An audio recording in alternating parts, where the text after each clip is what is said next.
Hey guys, welcome back to my channel. Thank you very much for being here. If you're new to my channel, you're very much welcome. Please subscribe and put on your notification bell so that whenever I post a new video, you don't get to miss it. So in today's video, I want to share with you guys how I made this maxi dress with overlapping bodies and kiss pleats for the lower part with a long sleeve and a puffy long sleeve. So guys, if you want to find out how I made this, make sure you watch to the end. So for this project, I used a basic bodice pattern, and this basic bodice pattern is about 16 inches length, and then the neck was cut on fold, which is about 3.5 inches width and 3 inches depth.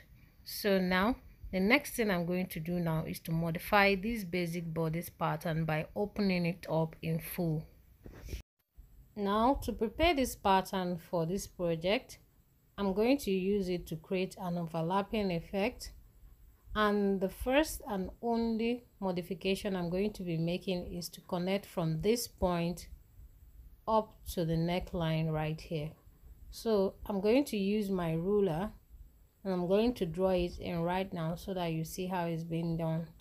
It's a very easy modification. It's nothing complicated. Okay, so I'm going to use my ruler and connect this and show you what it's going to look like.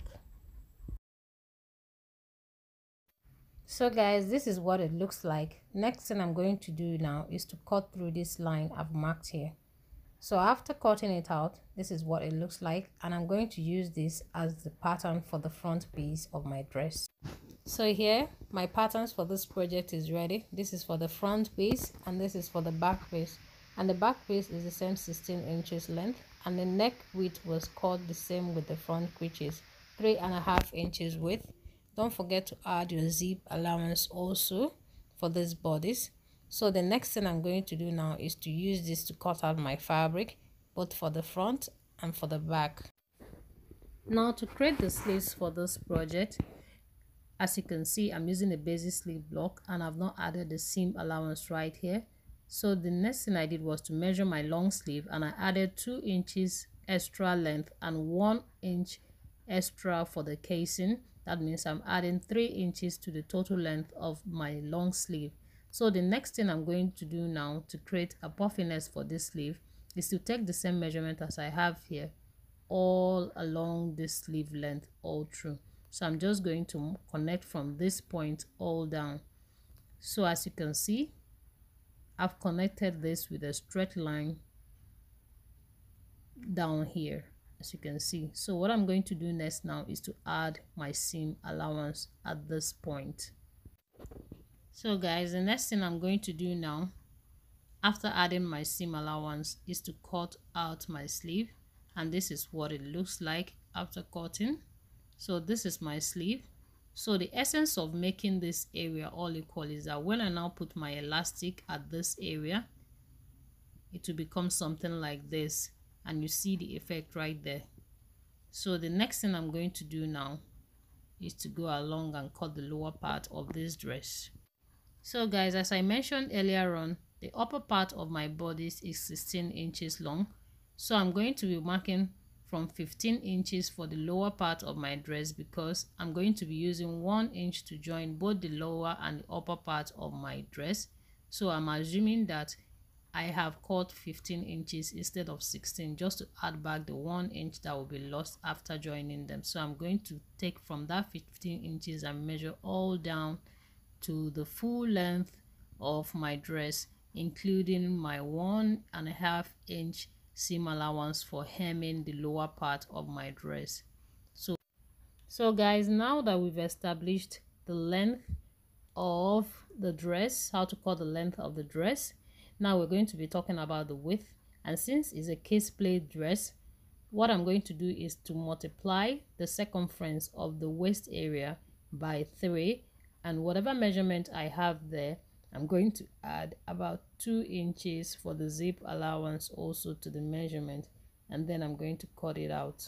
So assuming your waist is about 30 inches, you're going to multiply it by 3, then add extra inch for the zip allowance of your dress. So now we're going to go over to sewing proper.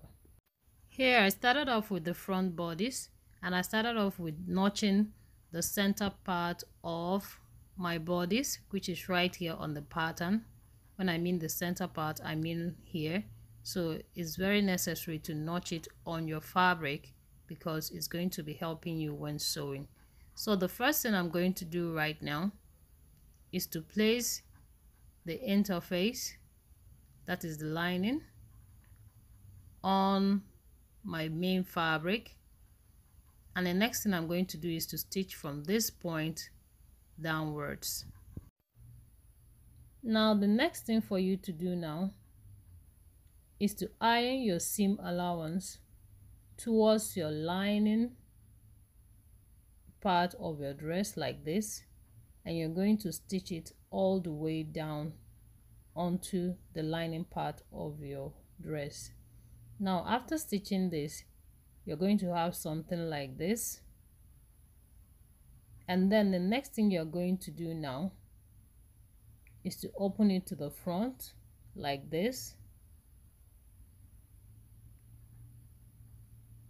Now the next thing you're going to do now is to stitch all around from this point all to the end, and you're going to do that to the second part of the front piece. So guys, after sewing this lining onto the main fabric, the next thing I'm going to do now is to sew my dart, and as you can see, I've marked in my dart. And if you've forgotten how to mark in your dart, you can always go back to your pattern paper. As you can see there, you can start off by the indication you made for the midpoint right here. From that midpoint, you can just take up a straight line. Then from that straight line, you can just measure in your dart. Mine is about 4 inches. And after doing that, after marking the 4 inches, to find out the length of your dart, you can always refer to your pattern also. All you need to do is to measure this area and then measure it into your main fabric, and then you can just sew it right away. So that is it. So the next thing I'm going to do right now after sewing my dart, as you can see right there, is to join it to the other part of the front piece by using the notch as I made at the center part of my bodice as an indication line. So now I'm just going to place the second piece right there at the notched area for the center part, as you can see, and I'm going to stitch to this point. After stitching it together, this is what it looks like. Okay, it has become one piece already, and the next thing I'm going to do is to set this aside, and I'm going to be working on the back piece. Now for the back side of the bodice, I'm going to start off by laying the lining fabric on my main fabric like this, and I'm just going to sew around the neck line area like this by 1/4 inch, as I did for the front piece. So right here I've sewn this already. So the next thing I'm going to do now is to notch these areas like this. So after putting a notch on this area to ease flipping to the right side of the fabric easy, I'm going to flip this to the right side of my fabric like this. And the next thing I'm going to do right now is to stitch from this point downwards all the way to this point. I'm going to stop here. I'm not going to sew these shoulder areas because I'm going to be using it to join the front bodice to the back bodice later on. So right here, the next thing I'm going to do now is to mark in my dart, and as you can see it right here, I'm going to sew in my dart. If you have forgotten how to mark in your dart, you can always refer to your pattern as I showed you earlier on for the front piece. After sewing in my dart, the next thing I did was to place both the back bodies together like this, right side to each other. I'm going to pin all the way down with the zip allowance. I'm going to pin it all down and open it up like this. Now I'm going to be placing the front bodice to the back bodice, right side to each other like this. I'm going to place it on top of it. Then the next thing I'm going to do after this is to join these bodies by the side seam using my seam allowance as a guide. So as you can see right here, I've joined the side seams as well as the shoulder part of these bodies. So this is how I join the shoulder part of the bodies. If you want to get the same effect for your shoulder area, I have a detailed tutorial on how to do this, and I'll put the link in the description box below. So after doing this, we are going to set this aside. Now that I've set the upper bodice aside, this is for the skirt area, and this area is going to be the area that will sit at the waistline area. So here I also cut a lining for this lower part of the skirt, and it's about 5 inches longer than half of the full length of the skirt. So here I'm just going to place this on the wrong side of the skirt area like this. Then the next thing I'm going to do right now is to stitch this lining onto my main fabric all through to the end. So right now, after stitching this lining to the wrong side of the skirt, the next thing I'm going to do now is to stitch it along this part also, and I'm going to do the same for the other end as well. Now after doing it, you are going to fold it in two like this. As you can see it, I've folded this in two, okay, and this is the center front. Then I'm going to notch this area, as this area is going to sit at the center front of the upper bodice. Now to join the lower part of this dress to the upper part, we're going to be starting from the center front of each of them. So I'm just going to show you how I plaited the lower part of this dress. So the first thing I'm going to indicate is that my plaits are going to stay at the dart area and at the side seam areas of the upper bodice. So now that you have established where to plait your pleats, we're going to go over to demonstrating how to make these pleats. Note that you can always plait randomly or anywhere you want to plait, but this is how I choose to do mine. Now to give you a hint on how I plaited the skirt area, I'm just going to mark 3 inches from the center front of this skirt area on both sides. Also note that whatever measurements I'm mentioning for this pleating area is not a standard. This is just how I did mine, and depending on how much fabric you have available. So I'm just going to be marking 3 inches on both sides of this skirt area like this. So after I've marked this, the next thing I'm going to do now is to pleat from these marks I've made from this point to the center front, as you can see right here. So I'm just going to pleat from the other side as well to the center front.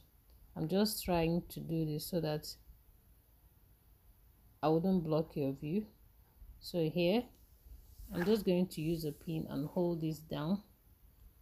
As you can see now, this is going to go for the center front of the upper bodice. So after pinning this up, this is what it looks like, and we are going to go over to make the next pleat. Now to make the next pleat after this, as you well know, if I'm sewing through this area, is going to fall at this next dart area. So I'm just going to mark where the next dart is. So from that area that I've marked here, I'm going to measure 3 inches from it like this, okay, right here. So I'm just going to pleat from this area. I'm just trying to make this easy, not to obstruct your view. I hope you guys are seeing what I'm doing. I'm just going to hold it like this. You're going to pleat it in that 3 inches you made. you're pleating it in like this, okay, like this. So now to make the second pleat that will make it a kiss pleat, you're going to be measuring 3 inches from that same point right here. You're going to place it like this and measure 3 inches outward like this, and from that mark you made, you're going to make the second pleat like this, okay. So now, as you can see, it is very easy. So you're going to use the same instruction to finish up the other pleating for your dress. So now, after doing the pleating, the next thing I'm going to do is to join it by the center back, as you can see right now. And I measured 9 inches from the waist area down. Here is where my zipper is going to stop, and I'm going to fix my zipper at this area. And from this point, I'm going to stitch it close all the way to the end. So after working on the center back of your dress, I'm going to set it aside and then focus on the sleeve. Now the first thing to do is to stitch along this seam allowance, and then I'm going to form a 3/4 of an inch casing for my elastic. Now after doing this, you should have something like this. Then the next thing I'm going to do now is to insert my rubber band with a safety pin, as you can see here. And here, while making the casing for the rubber band, I left about 1 inch opening at this hemming area, and then I'm just going to pass this rubber band all around this casing like this till I come out at the other side of the casing. So after passing it like this, you're going to make sure that you create enough room for your wrist and it's not tight. Now I'm going to close this rubber band by stitching it together. Then after stitching it together like this, the next thing you're going to do now is to cut off this excess rubber band right here. Now the next thing I'm going to do now is to move this rubber band inwards like this. After moving it inward into the casing, you're going to stitch it close right here, and then when you're done doing that, you should have something like this and your sleeve is ready. Then the next thing you're going to do is to sew it to the arm side of your dress, and your dress is ready. Thank you very much for watching. I hope you guys enjoyed this tutorial. Don't forget to give this video a big thumbs up and let me know what you think about this dress on the comment section below. Hope you guys take care of yourselves. I'll see you guys in my next tutorial, and don't forget to check the description box for the link I said I'll put there.